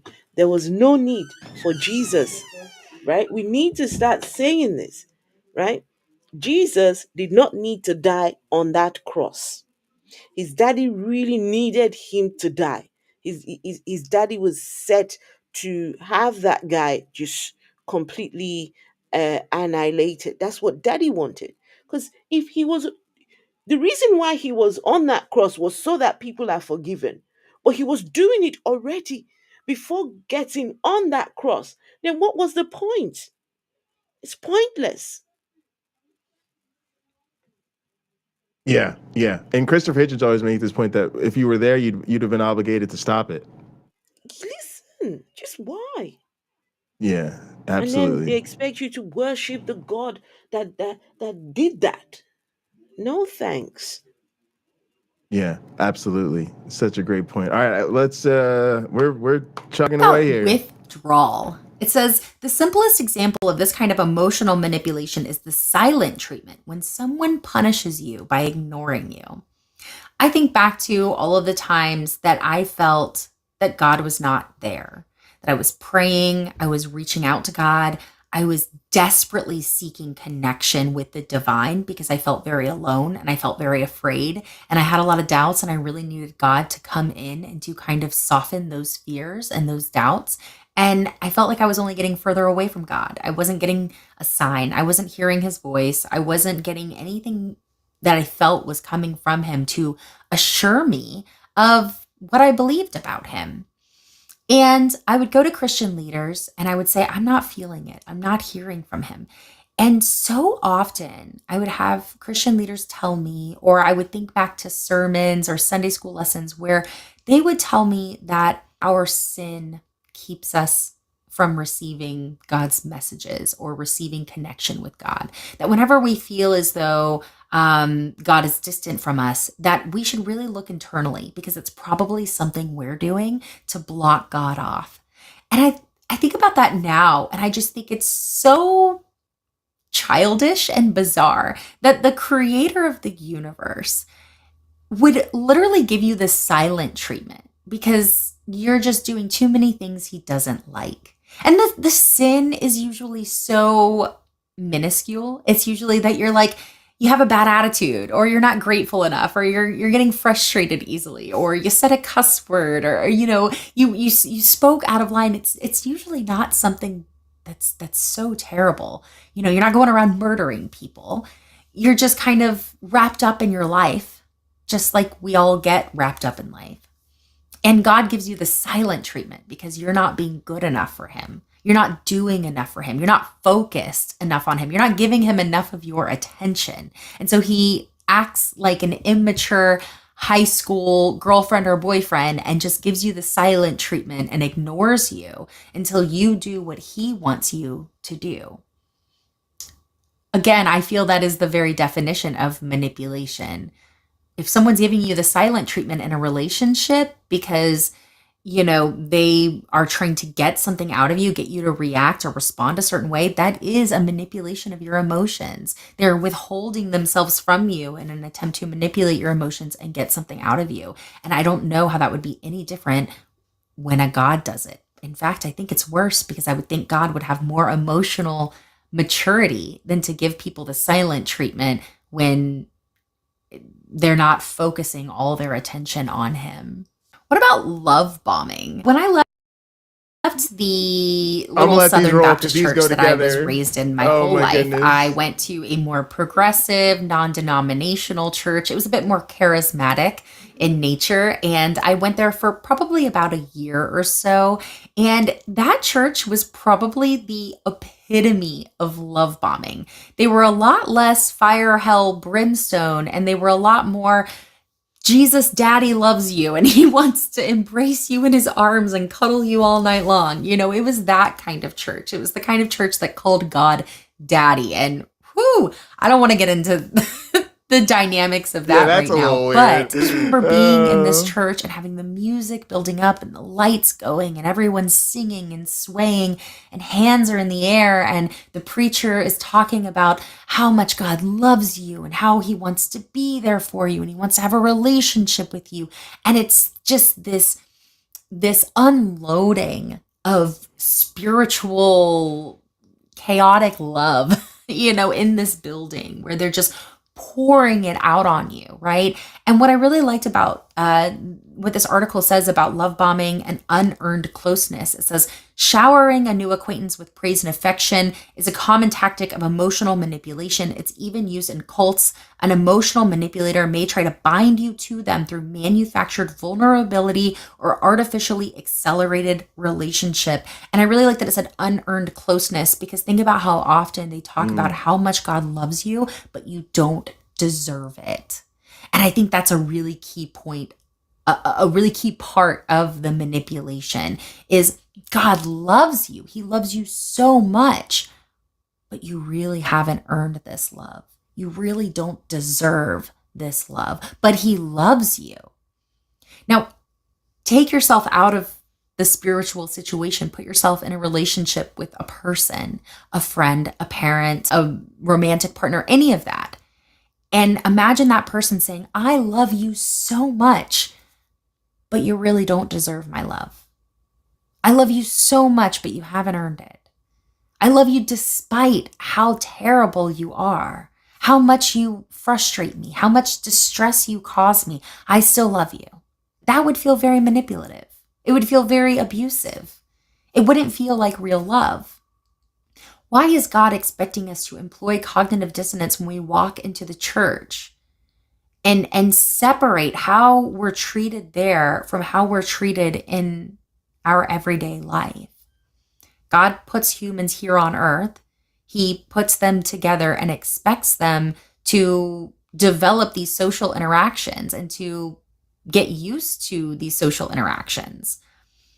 But then when you walk into the church, you're supposed to forget everything you know about how you're supposed to behave socially with other people in order to accept how you're treated by God in the church, which is usually not very kindly. And the last one here is... All right, I've got a bunch of. Go ahead, Esther. What man? Love bombing and the silent treatment. Oh, my thing is, how do people know what God wants? If y'all have never proven the God to exist, how is it that y'all are so detailed about how God wants us to worship Him? Oh, he's gone into hiding because of your sins. Oh, Daddy wants to love you. Oh, they know so much about an entity that they've never seen, they've never touched, they've never felt, they've got nothing, but they seem to know everything about this character, but Yes, still can't produce him. That's where the abuse comes in, right? You can yes, see that whichever church you go to, whether it's the one where they're love bombing you or the other one where they're, trying to make you think that you are less yeah. than, The hellfire and right? brimstone. Yeah, Yes, yeah, yeah, yeah. that is their idea of what they would want to see happen to you, right? This is Mm, what they have thought about. Maybe this is how they have interpreted their religion to fit yes, their narrative now, right? This is their own idea, because all of that cannot be coming from a God, because if it was coming from God, it will be universal. Everybody will be singing from the same hymn sheet, right? When it comes to Christianity, everyone will be saying the same thing. But love bombing and the other, listen, these are all just what they want to see. Anyone that comes and tells you, "Oh, God did this to you. He's hiding from you. He's this." That's what they would like to see happen to you. They're just telling you. mm, They're just telling you what they feel about you. That's the undertone. Listen very well. Just if it's a pastor telling you, you didn't come to church, and so when you go to him and you're trying to get him to pray for you for something, and then he's like, God is saying the reason why you're going through what you're going through is because you're not faithful in the church. That's the pastor trying to tell you that, look, this is what I think is the reason for what you're going through, and this is what I would wish is happening to you. Well, this is my opinion anyway. Yeah, I was imagine, like, we all know somebody who their father isn't in their life, or their father abandoned them, or they don't even, people. My grandmother didn't even know who her father was. Um, Imagine that person saying something like, "Oh, my daddy loves me. He's always there for me. He provides for me. He does," and that they've never even met this father. It would just break your heart, right? And then imagine if, when things weren't going their way, they said, "Oh, daddy would have helped me out on this test, but I haven't, I ate too many sweets or something," right?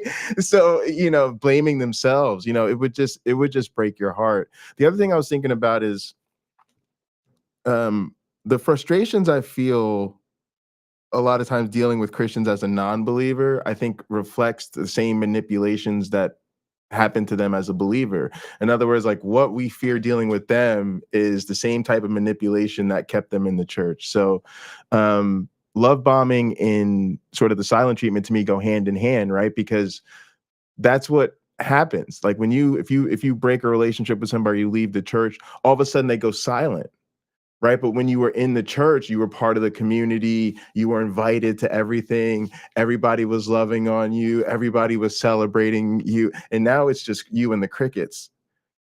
And I think even for a lot of us that are afraid to even let the people in our life know that we're non-believers, I think that's what we're afraid of. Like, we're not afraid of, like, some blow up fight or some knockdown drag out argument. We're afraid they just won't talk to us anymore because they don't know what to say to us. So it can be really devastating, to get the silent treatment from anybody. But when it's sort of paired in a relationship where you were having this extreme loved on relationship, it makes it even worse. Exactly. And I think church can be a very dangerous place for a lot of people, especially the vulnerable people, especially children, especially people that, cannot really speak for themselves. It's the in here, right? It's not so much physical, but in here, the manipulation, the psychological abuse that goes on when they say to people, "Oh, come as you are to church. Oh, it's a place for the sick, a place for the wounded, a place for the bruised."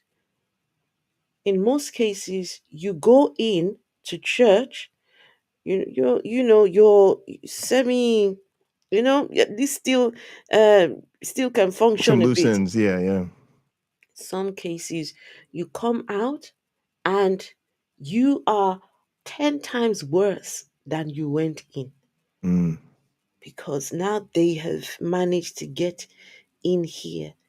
They tell you to come. We will offer solutions. We will, God will make things better for you. But at what cost? At what cost?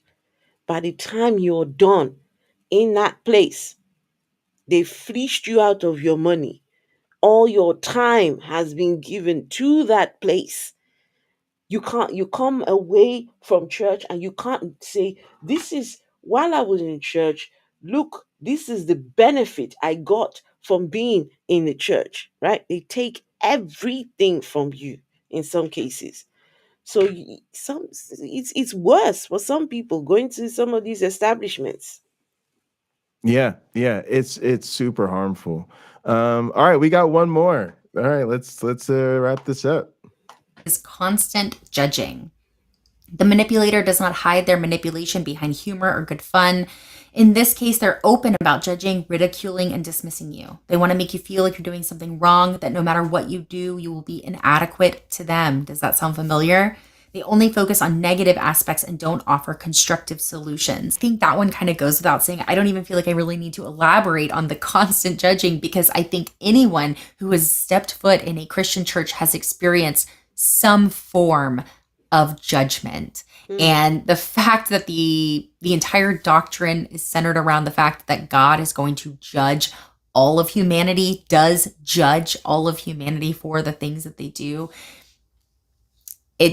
it just falls right in line with what we're talking about here. This manipulation, this way of getting people to do what you want, to believe what you want, to think what you want, by judging them, criticizing them, love bombing them, gaslighting them, making them feel inadequate, making them feel as though they don't know enough, they're not smart enough. This breaking down of the person, of the self-esteem, of what makes a human being, completely just destroying it so that you can just put God in its place. Just God. Whatever that church's God looks like, which is going to be very different from every church down the road. They're all just kind of developing their own brand of spirituality. And they're bringing people into the house of God. And they're toying with their emotions in order to keep them in the pews, in order to keep the offering plates full, in order to maintain this Christian agenda, which is everybody get in line, everybody believe what we say. We have the word of God. This is how it is.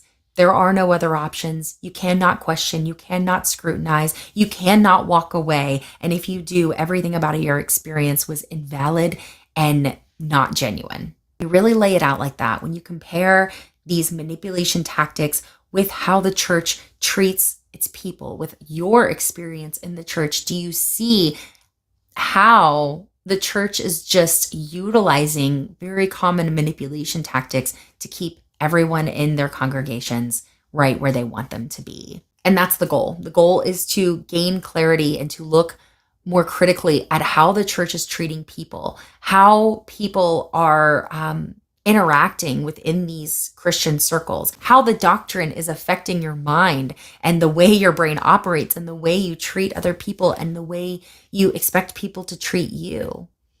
It's all about breaking you down. It's about manipulating your emotions and keeping you subservient. Thank you so much for joining me today. All right. Now I gotta say, this is one, Esther, I still struggle with. I don't Really? think that, yes, I'm constantly judging myself in a negative fashion. And I feel like it's something religion, put on me that I'm not sure how to get off or deal with. It's really tough. But yeah, I think it's because I grew up in a family that was so serious about it, and you're always falling short, right? From original sin to every lustful thought you've ever had, breaking curfews. Like there's the thing that I think is so interesting when we talk about original sin and some of these sin struggles. I think they're just made to make sure that everybody feels constantly guilty. Yes. There's sort of like, the list is long enough that nobody isn't on it, right? Yeah. I feel like when you come away from religion, you never fully deconstruct, right? You, I don't think that's something that would you can say 100% I am fully deconstructed. Now, and also, a lot of us didn't have people we could look up to. A lot of us are having to create our own journeys. We don't really have people who we can look to and say, okay, how did you do it 10 years ago when you were deconstructing, right? When you were coming away from religion. There really is nobody to guide us on this path, right? So a quick question for you, Sure. Pocket Locker, just quick question for you. So all your life, right? I don't know how old you are. 37, baby. Okay. So for 37 years, have you been a Christian longer than you being an atheist, what's the portion Oh, of that's a that, good. the years? How many years would you say you were a Christian? What's the percentage Yeah, from yeah. Christian and non-Christian? Most of my life, I still feel like I was a Christian, but it's getting to feel like I've been an atheist now for I don't know, a decade or so. It's been a long. But it's hard for me because I feel Oh like it yeah, was a get that. process, right? It wasn't like I don't have like, oh, I remember the day and then I mark my calendar or whatever. But yeah, probably let's probably say 60-40 split or something like Right, that. right. So 60, 70-30 40, or something. 60. Yeah. So the majority of your time here on earth, you were a Christian, Yeah. right? And so you can't expect yourself to have been fully to have erased all that 60-70%. Yeah, yeah, yeah, yeah, yeah. No, It that makes takes a sense. long time to Mm, undo what was done to you, right? Because absolutely. when you think about childhood indoctrination, and this is why I'm so against teaching children about religion. It's something when you can get a child to believe things, right, and they grow up as adults taking those things they were indoctrinated into. They've never, as adults, how many of us go and check, okay, those things we were told in church, how many of those things were really true, right? Not many. We just go along because everyone else is doing so. So I feel that we as people who have come away, first you need to pat yourself on the back. You have done an awesome job. What you have done, my goodness. Not many people can do what you have done. Yeah, Not many people will yeah. make it out, but you made it out. So you must pat yourself on the back. You must congratulate yourself. You must validate yourself and say, "Well done for the job that you did," right? And also give yourself grace. Give yourself grace. Some days it will be hard. Some days you will second guess yourself. But my goodness, I feel like if I could, any person who made their way out, if I could give you a hug, if I could give Yes. you an award, if I could just, because you would not understand what you have done for yourself. You have emancipated yourself.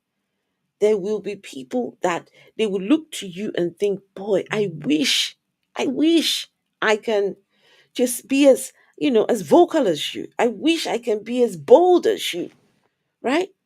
And so, yeah, and that's where the dangers of religion, the dangers of indoctrinating people, brainwashing people, is that even when freedom is staring at them in the face, even when the shackles, right, have been taken off, you're still bound by those. You still think that they're there when they're not there. I think it was a saying by, I'm not sure who was it that said, I could have freed more slaves if only they knew they were slaves, something along those lines. I don't know how, Yeah, yeah, you know. yeah. I would have freed more slaves if the people had known that they were slaves. Mm. So yeah, we need to just give yourself grace. I, um I'm talking to myself as well. yeah, me too. I'd always I'm say saying that this. I'm more proud of the fact that I left the religion I was raised in than I am that I got a PhD. Because it's more Wow. because it's rarer, right? You can go to school for PhDs. It takes a long time, but there's schools for that. This thing Mm, of deconverting. I mean, it was mm, just a mm, mm. crazy journey. And if you look back at the way my life was growing up, it's you know it almost seems like a miracle. Right? It's just Who is teaching us how to deacon? Who's teaching? yeah, We have to go out there looking for the information, right? And this is why when I see somebody who's come away from religion, I know that you've put in effort, you've put yeah, in work, yeah, because exactly. it's not a one day thing. It doesn't come just like that, right? You've done some work. And so yeah, I think we need to um just big up ourselves a Yeah, bit more. yeah, absolutely. This was so fun, Esther. I really wanted to do this with you because we both. I was like, what can we talk about? And I was like, well, we both care about deconversion, and let's just get into it and let's talk about why, faith is manipulation. But I host a show called The Blackout with Uncle Bobby. We're just I we're love we're Uncle working on Bobby. Oh, rescheduling it. So he is hard hitting. yes, yes. But he always talks about how it's similar to an abusive relationship, right? And the points he makes is that there are sort of four things we can point to for an abusive relationship, but they're all irrational beliefs. Irrational belief that the abuse is your fault, the irrational belief that you find your purpose in your abuser, the irrational belief that your abuser is omnipresent, and the irrational belief that if they don't get you, they'll get your friends and loved ones. And Hmm. you can say all those things, and then you can literally say, no, this is happening in Christianity. And so if I want to come at it from that angle, if I want to talk about it as an abusive relationship, I have clarity to do that. I'm not being hyperbolic. I'm not doing this to insult people.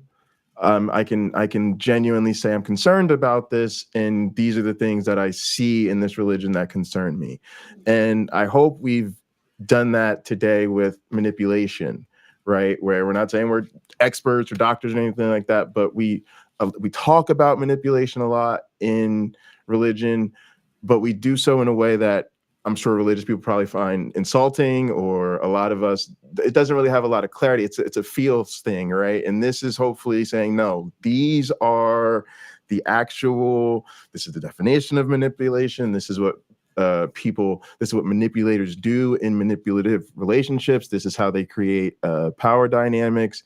And we didn't touch on philosophy, and we didn't jump into the theology. We were really talking about the behavior, right? And so hopefully now you can have conversations about this behavior is manipulative, and here's what we mean when we say that.